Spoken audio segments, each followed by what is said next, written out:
नमस्ते दोस्त और स्वागत है अमेरिका के हर 4 साल में होने वाले तमाशे में द प्रेसिडेंशियल इलेक्शन।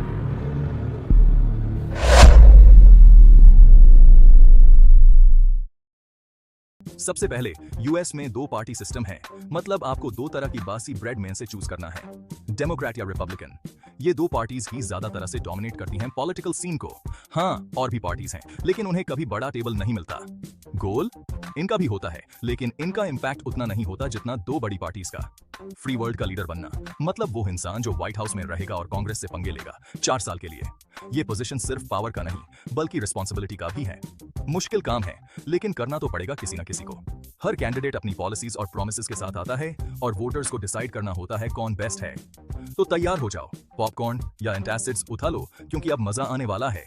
ये एक ऐसा शो है जो आप मिस नहीं करना चाहेंगे, क्योंकि ये सिर्फ इलेक्शन नहीं, एक पूरा ड्रामा है। मेन मुकाबले से पहले हमें अपने फाइटर्स चूज करने होते हैं। ये बिल्कुल उस तरह है जैसे एक टीम अपने बेस्ट प्लेयर्स को चुन रही हो। यहाँ प्राइमरी इलेक्शंस आते हैं। ये इलेक्शंस हर पार्टी के लिए बहुत जरूरी होते हैं। समझो कि हर पार्टी के अंदर एक पॉलिटिकल बॉक्सिंग मैच हो रहा है। हर कैंडिडेट अपनी बेस्ट परफॉर्मेंस देने की कोशिश करता है। डेमोक्रेट्स लड़ते हैं डेमोक्रेट्स से, हर एक अपने आइडियाज और पॉलिसीज को सबसे बेहतर दिखाने की कोशिश करता है। रिपब्लिकन्स भिड़ते हैं रिपब्लिकन्स से। ये एक इंटेंस कंपटीशन होता है। वो डिबेट्स करते हैं, बेबीज को किस करते हैं और वोटर्स को कन्विंस करने की कोशिश करते हैं कि वो बेस्ट चॉइस है। हर कैंडिडेट अपनी तरफ से पूरी कोशिश करता है। ये प्राइमरीज हर स्टेट में होते हैं और जीतने वालों को डेलीगेट्स मिलते हैं। हर स्टेट का अपना अलग तरीका होता है। ये एक तरह का स्कैवेंजर हंट है, बस प्लास्टिक एग्स की जगह वोट्स कलेक्ट करने होते हैं। हर वोट बहुत इंपॉर्टेंट होता है। जिसके पास सबसे ज्यादा डेलीगेट्स होते हैं वो नॉमिनेशन जीता है और अपनी पार्टी का चैंपियन बनता है, और फिर वो फाइनल इलेक्शन के लिए तैयार होता है। प्राइमरीज खत्म, धूल जम गई और अब हमारे पास दो कंटेंडर्स हैं। ये रहा द जनरल इलेक्शन। ये आइडियोलॉजीज की टक्कर है, साउंड बाइट्स की लड़ाई है और बहुत सारा हैंडशेकिंग है।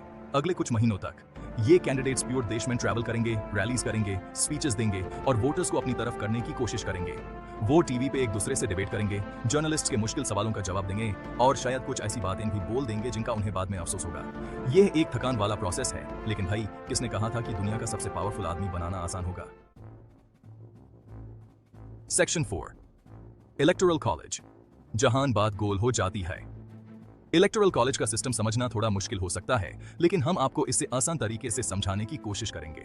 अब यहां बात थोड़ी कॉम्प्लिकेटेड हो जाती है।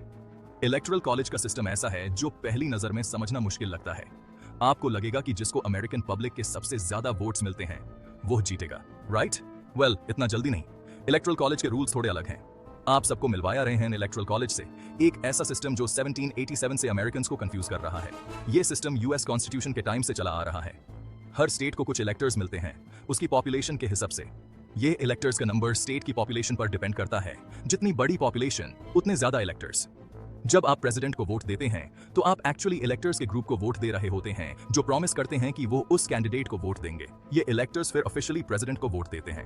ज्यादातर स्टेट्स में विनर टेक ऑल सिस्टम होता है, मतलब जो कैंडिडेट स्टेट में ज्यादा वोट्स जीतता है उसे स्टेट के सारे इलेक्टोरल वोट्स मिलते हैं। तो अगर कोई कैंडिडेट किसी स्टेट को थोड़े से मार्जिन से भी जीता है तो यूज उसके सारे इलेक्टोरल वोट्स मिलते हैं। ये सिस्टम कभी कभी अनएक्सपेक्टेड रिजल्ट्स दे सकता है। इसका मतलब यह है कि कोई कैंडिडेट पॉपुलर वोट जीत सकता है, मतलब ज्यादा लोगों ने यूज वोट दिया हो, लेकिन फिर भी इलेक्शन हार सकता है। ये इलेक्टोरल कॉलेज का एक यूनिक फीचर है। ये पहले भी हो चुका है और फिर से हो सकता है। हिस्ट्री में ऐसे कई एग्जांपल्स हैं जहां पॉपुलर वोट जीतने के बावजूद कैंडिडेट इलेक्शन हार गया। सेक्शन 5 कांग्रेस और द कोर्ट्स, रेफरीज और रूल मेकर्स। ऑफ कोर्स, कोई भी इलेक्शन बिना रूल्स और रेगुलेशंस के कंप्लीट नहीं होता। यहां कांग्रेस और द सुप्रीम कोर्ट आते हैं। कांग्रेस हमारी माननीय लेजिस्लेटिव ब्रांच इलेक्शंस के लिए ग्राउंड रूल्स सेट करती है। वो डिसाइड करते हैं कि वोटर रजिस्ट्रेशन के लिए क्या रिक्वायरमेंट्स होंगे और कैंपेन फाइनेंस लॉज क्या होंगे। दूसरी तरफ the supreme court election process का रेफरी है। वो रूल्स को इंटरप्रेट करते हैं, डिस्प्यूट्स को सुलझाते हैं और देखते हैं कि सब कुछ फेयर और स्क्वायर हो, या कम से कम उतना फेयर और स्क्वायर जितना कि एक पॉलिटिकल इलेक्शन हो सकता है। सेक्शन 6 अमेरिकन इलेक्शंस की खासियत। तो यह रहा यूएस इलेक्शंस की वाइल्ड वर्ल्ड का क्रैश कोर्स। ये एक ऐसा सिस्टम है जो क्वर्क्स, कॉम्प्लेक्सिटीज और कभी कभी आपको हैरान कर देने वाले पलों से भरा हुआ है, लेकिन अपनी सारी फ्लॉज के साथ ये एक ऐसा सिस्टम है जो ज्यादातर 200 साल से काम कर रहा है। ये डेमोक्रेसी के एंड्यूरिंग प्रिंसिपल्स का प्रमाण है, चाहे कभी कभी ये आग लगे सर्कस टेंट जैसा लगता हो। डोपिश आसपा है।